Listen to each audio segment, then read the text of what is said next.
Oh, wonderful.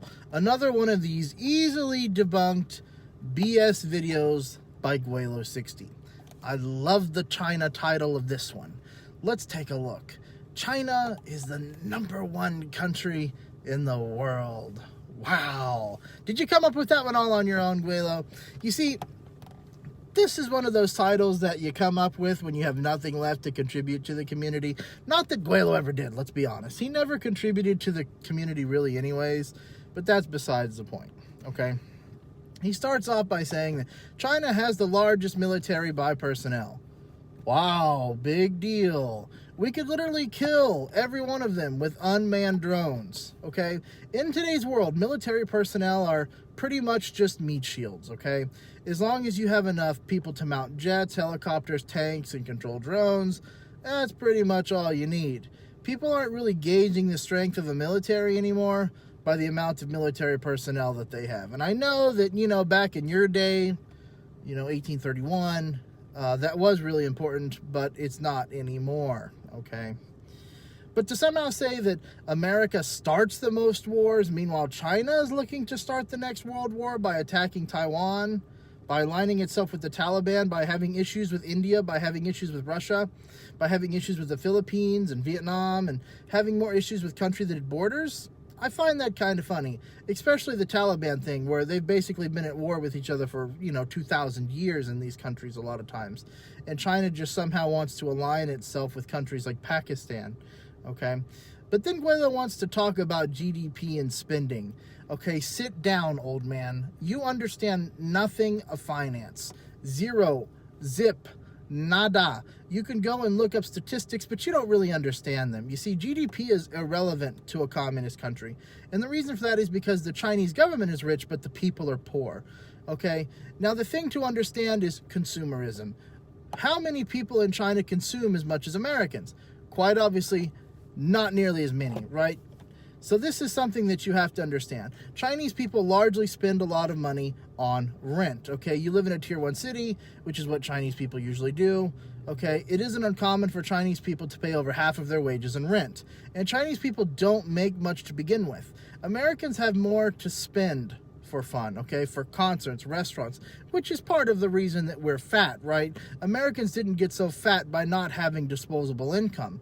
So don't you ever try to act as if what the CCP has is the same as what Chinese people have, because it isn't. The Chinese economy is largely inflated by a fake real estate market, which is what you see, like the park that you're walking around in now, or the big beautiful buildings and all the, the parks and things that have nothing in them, the buildings with nothing in them, okay? It's fake, it's propped up. He then brags about foreign exchange, where many companies like Nike use Chinese workers for low labor cost. But I guess you're right on that one, Gweilo. China does have the most underpaid workforce in the world, where the Chinese government continues to allow sweatshops in China so that they can collect corporate taxes. Again, filling the pockets of the CCP, but not helping the people so much. Good job, Gweilo. Thanks for pointing that one out. But let me stop here, okay? Because I don't have time to go through his video because it's already been debunked from the beginning here. You can't claim a country is good or great when the people lack freedom. If you wanted to talk about income, GDP, and things like that, and beautiful buildings, that's fine. But that means that you're going to have to move countries like Saudi Arabia way to the top, way in front of China, way in front of America even, because that is how it works, okay? But the problem is that no one wants to put Saudi Arabia at the top. Why? Because they know that they lack freedom. And that would be insanely ignorant to do. And the same is for China. To claim that China is a top country is very ignorant when the rich people in China are the government, essentially, not the people. And the people lack the basic freedoms of many other countries in the world. So to claim that China is #1 is dishonest. It's disrespectful. And it shows how ignorant you really are, and you should be ashamed of yourself for it. You know how it's not true, right? And you have already forgotten about how, when your wife got cancer, that you fled back to Canada. Did you forget how that when COVID started, that you tried to flee back to Canada, but couldn't make it? You got to Thailand, and you found out how wonderful Thailand was, and wanted to stay, but you couldn't. Have you forgotten how poor the hotel conditions were in China when you came back after COVID, okay? And they didn't even have enough toilet paper for you. Have you forgotten all that already, Gweilo? I was just wanting to know. Because so far it seems to me like you're awfully confused. You're wanting to paint China as if it's some great country, but secretly you whine and bitch and complain about it all the time. You're another one of these people, right, that comes out every so often and has a tantrum about China and then just goes on later as if nothing ever happened. But people don't forget that, Gweilo.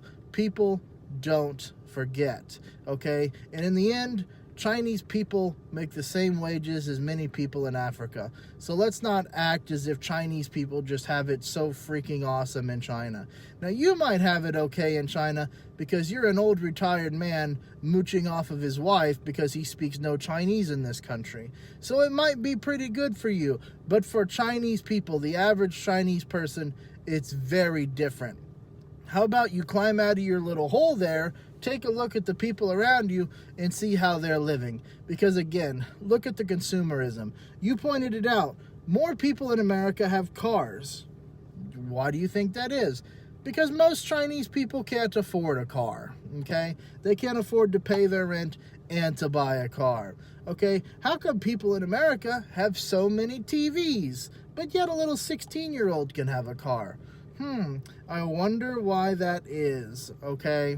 Again, that's because there's a different level of consumerism here, okay?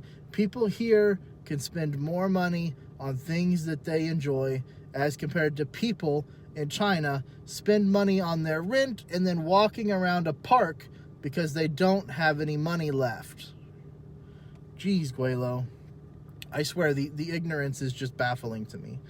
Like, comment, subscribe, and have a good day.